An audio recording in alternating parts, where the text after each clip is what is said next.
So, welcome everybody. Very nice to see you around. What we want to do today is to show you some things we found out about Filament you probably don't find on the first Google result. So probably you notice not everything is on the documentation, and not every problem is already solved. So what we're trying to do is to show you some interesting topics. This is my good friend Luc. He's in the last year of his apprenticeship, so he's only 18 years old. 19 years old. Sounds better with 18. And he's very famous for things like, you probably saw him in television or something. He was in America for 3 weeks with exchange program. He could do some work there in the exchange program. And there he won some prizes and did this with Filament as well. So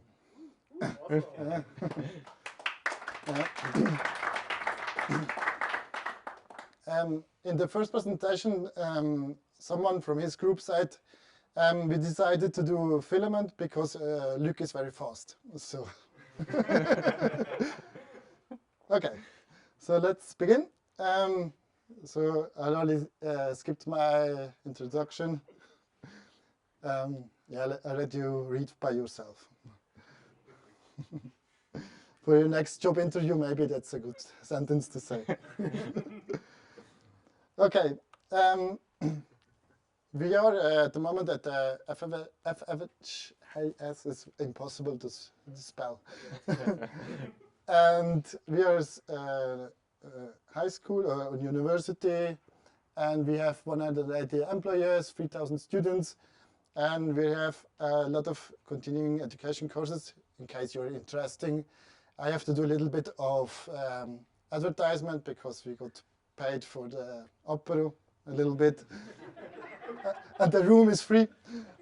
So just 2 slides, not too much talk, but we have maybe an AI engineering course, if you're interested, or we have a software engineering course. In case you're interested with go to school with Philip, so you, so you can enjoy his voice for sometimes. So we have a lot of courses. You can visit them on the website. So if you're interested, just have a look. So enough of advertisement, let's begin. So today I gathered my groups of programmers of our company to go to Zurich, part of because I wanted them to be here in the talk, so they can meet you. And we got nearly 6 hours, 6 programmers, and a lot to accomplish. Our goal was to implement a process management system tool, again, maybe. And we are probably not the first ones to try to do that. What we wanted to do is a process management system as a plugin, so we can use it for existing projects with Filament, of course. So now I want to show you what we accomplished today. So first, we did a very nice concept in the morning. Then we have lunch. In the afternoon, we had some talks about the concept. And in the evening, we got some, how do you call it, some migrations we set up. Some Laravel migrations, and the day was more or less finished. So not much about Filament, but we anyway want to show you what you could accomplish. So Filament provides you a possibility to develop very fast, and we want to show you how. So first of all, it's tall stack. It's more than an admin panel, so you have a lot of components, you have a lot of customization you can do with just a few comments. as it has a lot of features. You can create tables and forms and search and actions and buttons and so on. And you don't have to write any CSS, JavaScript, HTML. And probably for some of you think, yeah, it's okay.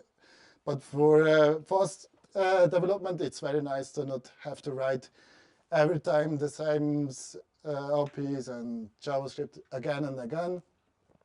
But if you want to customize, you can, of course.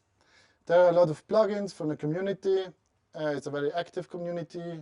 There's a Discord channel and GitHub you can discuss with people. And the things you do are very reusable. Okay, so what can Filament do? We have here a repeater. That's a form element. So you can do a repeater. This repeater has a schema. And this schema has different input fields. So you can say it's a text input that's required. A text input email is required as you have some validation built in. You can do select boxes. And the whole thing is, as I said, in a repeater. And you see here up here, you see members. That's the eloquent relation. So you can use eloquent relations. And that's everything you have to do to build this form. And you can, down there's somewhere a button, add new row or add new element. You can even sort if you want. Also you can drag and drop it. So you have a lot of these built-in features. And it's very nice and easy to remember how to do it. So the other thing is, that's just a second example. The first thing you see, that's a text column. You can add searchable, and the field is directly searchable. So you just have to type in, and you can search for every field you want. You can add an array. So you have maybe it's better when I show here. You have an array with two columns, and you can search on both. That thing here down here makes exactly the same. So this code up here will do the same as here, down here, but you can do some callback functions to even change the query, make more conditions or whatever you like. So nearly every function has a callback available, and you can customize it. So you can do all kinds of crazy stuff, and that's I think, a very powerful tool.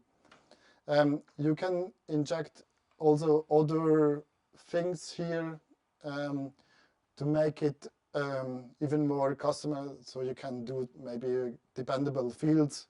So when you select something, something else will show up. So you can everything defined there. So, okay. What makes it even faster are the packages you can use and the packages we build ourselves. So for example, we build as a single sign-on permissions package.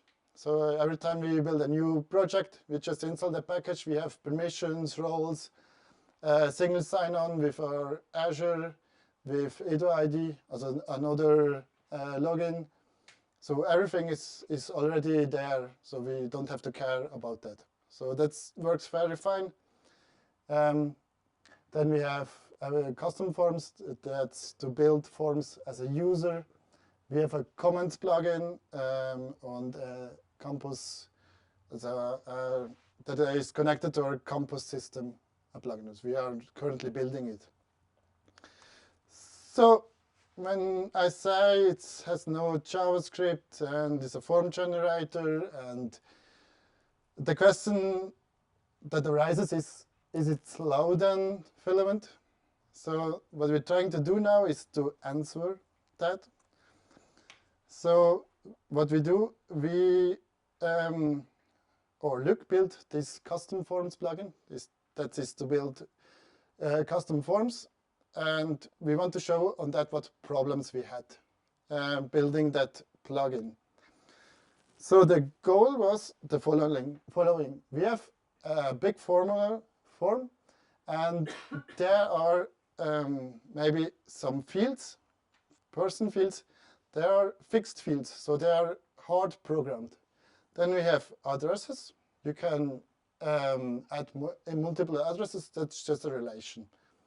Then we have some containers with custom fields. And in these containers, you can define what fields that should displayed. Then we have an overview with everything you just filled out, and maybe a payment page. That's also a static part of the form. So we wanted something that can easily manage this requirement. And that's for, it's for a project build for making, for register for a new study. So, but every study requires other fields. So we wanted to do something that is customizable for one product or one study. And we wanted also something that is reusable for different studies. When it's the same or partly the same, so we want to show you that. So it could be the form X is completely different and just some parts of it are the same. So the goal was to build something. You have a nice drag and drop where you have fields. You can manage them, move them around, put them in containers like sections or tabs or something. And here we have some fields you can drag and drop as well. And we built it as a plugin, and you can easily extend it. So, for example, you have some normal fields like checkboxes, but maybe you want a select of modules. But modules is just bound to one project, so you can add easily more of these yellow buttons. So, if you want. So per project, it can be easily customized. So it's time for a demonstration. We hope everything is working. We had problems just 5 minutes ago, so.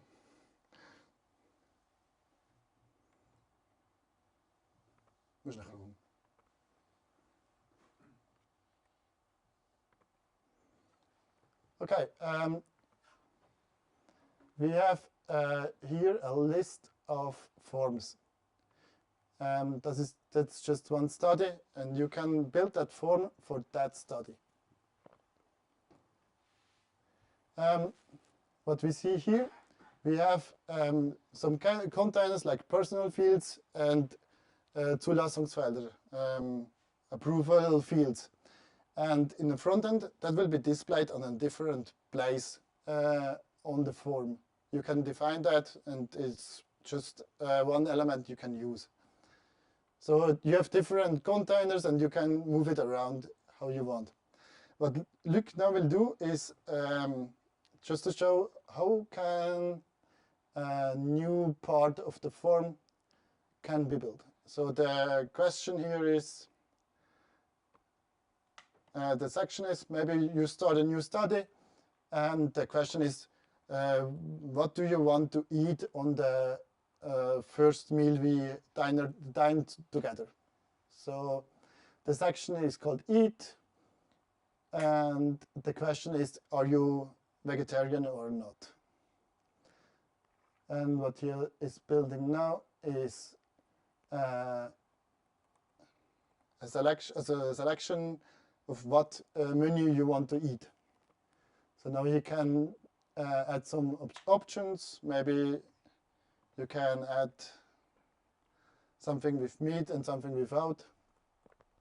Steak and salad.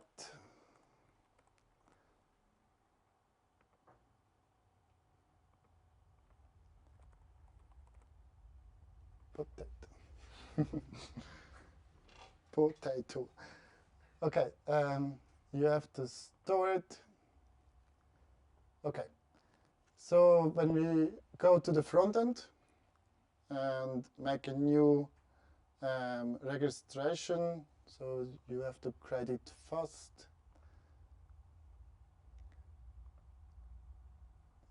So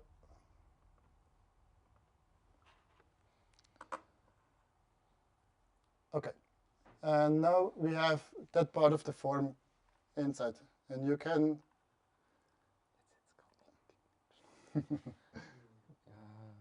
Yeah, we have a problem with the options sometimes. It's something that's not live, so.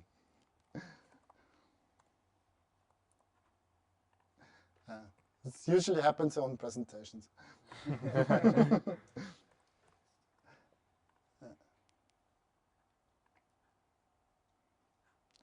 So maybe it works. Yeah.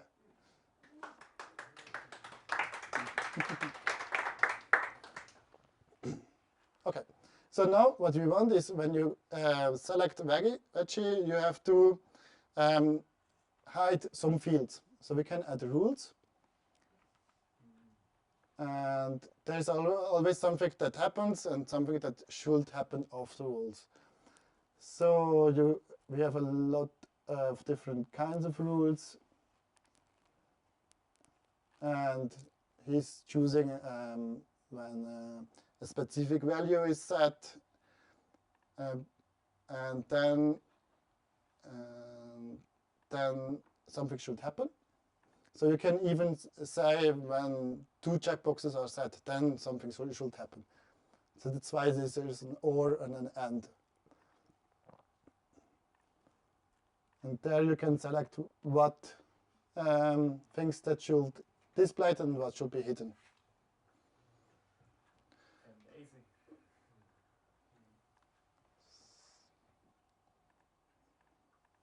Oh, sorry. Dat gaat inverteren. Top. Das Problem ist schon so. Der hat schwierig.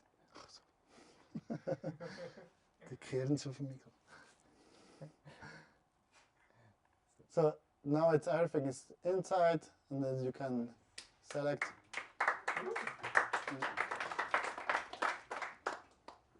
Yeah. So you can build a lot of things with that rules. Of course, you cannot say it 1,000 rules. It doesn't work. It's too slow. But yeah, it's quite of nice. We could build some quite of different forms.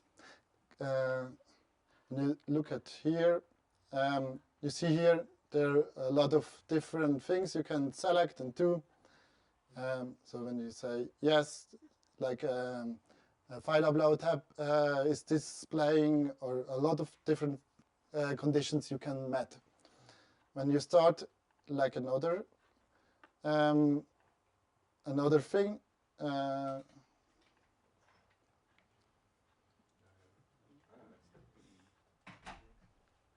it's not so much.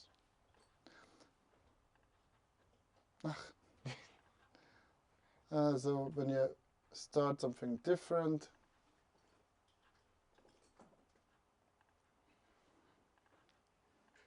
you see the form is much smaller. You have just a few steps, and you can customize it as you wish. You see also, we can edit the form here just for that particular product. But you also can embed that form when you go here. That's the whole product. So with different fields and stuff and relations. And even the form editor you can embed somewhere else. So up there is just the form, and here is the whole product with all the other stuff that belongs to a product. So you can do it like that. And also what we wanted is, we don't want to, we have a lot of things that are very repetitive, like some files that have to be uploaded happens maybe at 50% of all products is more or less the same. So what we did is build some templates. You see here is a label called template. And with that template, you can show if you want. With the template, you can define a part of the form by yourself. So it's in a template, and it's just a part of the form, and then you can reuse it in every form you want. You can even add rules to the template, and it will be rendered. So, yeah. So, okay. Now, Luc will go to a more technical stuff. Yes, our first of all, who of you use Filament?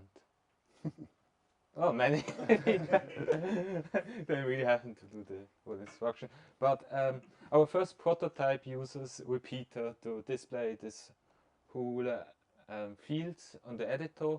And one thing we discover while we use that is that when we use closure function in a schema, that isn't very performant. I don't know if someone of you also use that, but it is the problem if you have many of these closure functions in schemas, and in this closure function you use again a closure function in a schema. Filament goes every time he goes to a component and loads these closure functions, and that causes some long performance issues. That's one thing we discovered. Also, if you use some queries in an option field by a select field, then he's laughing. Yes, then you maybe have to cache the answer of this query, because each time it's updating, or you have something like disable option when, then it's go and we make this query, and then you have 20, 40 queries with make. So something else is, I don't know how deep you use Filament, but if you go back to the form, the FHG form object, and there exist two options. This get components, where you can get all components we are rendered or are ready to render, and also this get component with the ID of the component. These options also are quite slow, because it renders this form each time you use this. It maybe works for one time, but if you have something like, in my case, the first time, it used it by each field, use this get component method, the form is reloading, and it's loading like maybe by us was 400 times, and that takes a long time. Be careful if you use this. So one other thing we used, I don't know if someone of you use something kind of this, we have this nesting. We have fields in sections, they are in other sections, they are maybe in groups or in something else. And to display that on the database, we make this, we call it nested flattened list. We have in our database these items, and they have a position indicator, and then it has an end position indicator. So we can make one query to get all, it's not related to each other, and then we can reorder it to this nested form.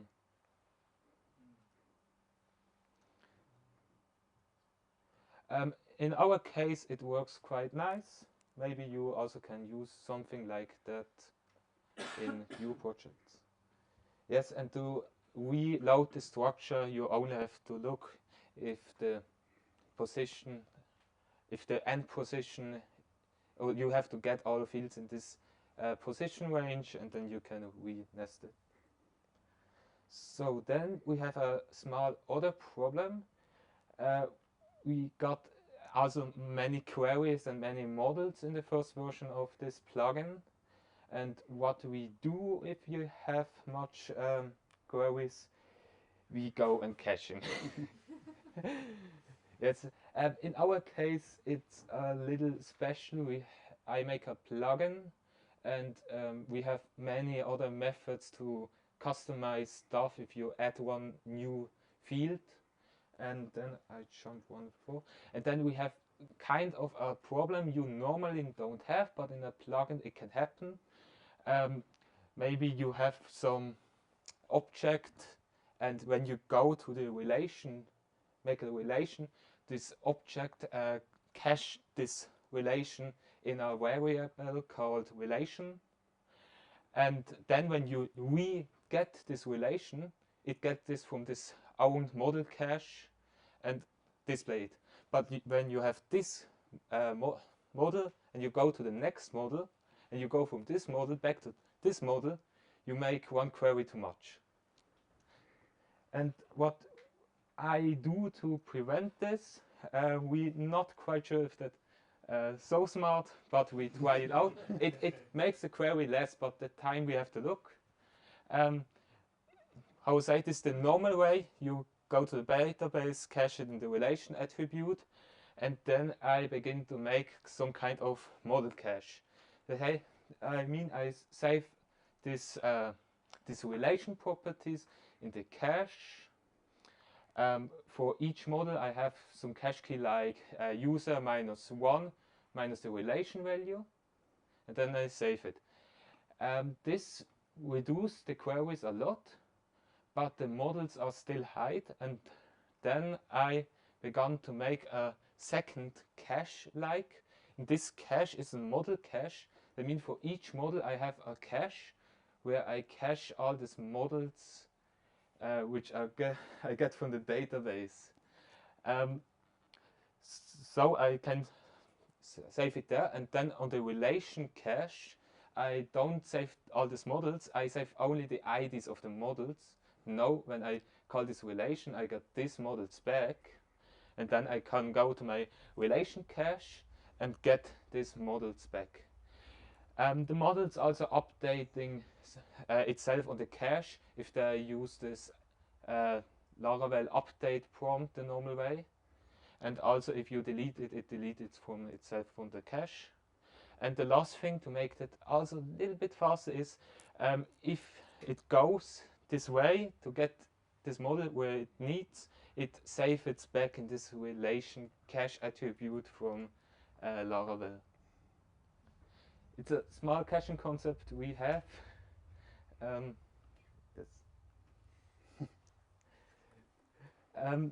To the caching, first caching where I make got this caching stuff in the get method. It is underscore get methods, and that you should maybe not go search in a way like for index that gets so much time if that calls many times, and then I use this get relation value from Laravel itself, that only this stuff is called when it really get a relation value, and then we can use it, can go to the model and say yes, we want cache these relations, and that works. And then we go from this lot of queries and models down to only something like 350 models and 27 queries. I would say for the models and query it works. For the time we have to discuss. Okay. Yes, something I also want to show because of these forms. Christoph thinks it's a good idea to show. If we first, if I first load the form, the first thing I make is I go ahead and make all my data ready and cache it in my cache system. We have these custom fields. Then we have something like these templates you see and the template fields. Then I cache the generate fields and the field options. This option were to the beginning not working. And then the rules. And it all makes at the first boot and then a cache. I also have to say this cache duration I set up is not maybe long, it's only 10 seconds. But for that works. Another thing I want to show, because I hear sometimes not anyone knows it, it's reflections. How? Who knows it? Not everyone. Reflections is kind of a developer say this property is protected, you don't should use it, you go and I make it. Yes. Now in this case it's quite useful of this rule stuff, because some kind one example is I want to hide a field with my rule, but if the field is already hidden, I don't want to override it, this hidden. And then I can go grab this old hidden with this reflection stuff, old hidden function, have this function ready, and then I can combine both functions with each, so that I can set my function back. I grab the function, take my function, put this function in this functions and put it back. Some stuff like that is reflections useful. Not everyone likes reflections, but should we use it just in the test? yeah, in this case it works. Yeah, it's okay. Yes. So the last topic we want to discuss, and then I have no idea how we are in the time, but the last topic is security. So I don't know who will agree with me. So Laravel and Filament will do that for me. Who agrees? You're tired, or I see no hands. No, of course not. So what we did, and that's something. Well, no. What we did is there are different events you can attend, and two of them are there. We did participate, and then the first one is from Switch. That's a hack event where different people can go there. That was free for us, so that's where I find some things about that project. And the other one is GoHack. We participated last year with it, and we also have some findings, but not on our software, on software we bought. So we participated with software from someone else, but the software we used, and they found quite interesting things about that software. So that's something I really would recommend you. If you have the something you reuse multiple times and you really want to let it test from someone else, so why not go to there? Maybe it costs you 2,000 francs as a bounty or something, but the guys are good. They are finding stuff. So what I found, yeah, well, it was not a problem of Laravel or Filament. It was our problem. We did most of the things, but it's not a live program, so it's not that terrible. So it's good we tested it before. So when you participate, you will get problems, and they will describe how they manage to breach you. So you have what they did, and the thing is, they just used the console and injected some cross-site scripting. We can look at here. If you do it directly in that field, it's not possible. When you do it via console, then it's possible, but usually it doesn't work in Filament that way.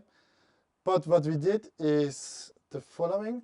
So they changed that with the console, they changed some other field, and both of them were saved. So they got to another page, and the error message was displayed.